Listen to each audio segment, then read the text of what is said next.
Hello students, now we're going to discuss more about moral criticism and also dramatic construction. So, moral criticism derives from the discussion of what is art for.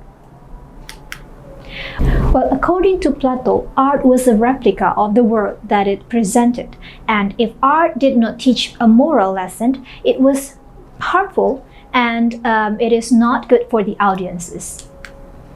Ever since the early days of childhood, when bedtime stories were comprised of fairy tales and fables, children are taught that there is a moral to every story. So, for examples of the moral literary criticisms that we can find in the Bibles, and also we can also find in children's books, for example, like the race of the turtle and the rabbit, for example, like that. Ever since the early days of childhood, when bedtime stories were comprised of fairy tales and also fables, children are taught that there is a moral to every story. For examples, we can see it in the Beauty and the Beast, in Cinderella, in the Bible stories, and the race of the turtle and the rabbit. Based on moral criticism, art should be limited. And the second, art should play a strict role in perfect or Greek republic. And the third, art is the medicines of reproductions of nature. And the fourth, art would be damaging if not teaching morality and also ethics to audiences. But according to Aristotle, in dramatic construction, art is a way to create something pleasurable for the audience. So he believed that art should include elements of language, diction, plot, spectacle, character, song, thought, rhythm, and also harmony.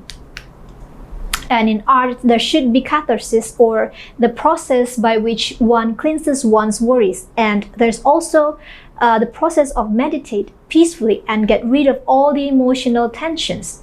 Aristotle also believed that these elements could alter and affect the audience's catharsis. In the form of literature, we have some of the examples of dramatic constructions, just like John Green's The Fault in Our Stars and Paper Towns. So according to Plato, if you enjoy a story, it is because the author made very good use of one or more of these elements. And he also considered poetry as a productive science, and so poetry and drama as a means to an end. And Plato established guidelines in order for writers to achieve their objectives. Both Plato and Aristotle played major roles in influencing Western art. And there is a continuing debate actually on whether the effectiveness of literature informs you and teach you about morality, or whether the effectiveness of literature is just to be enjoyed.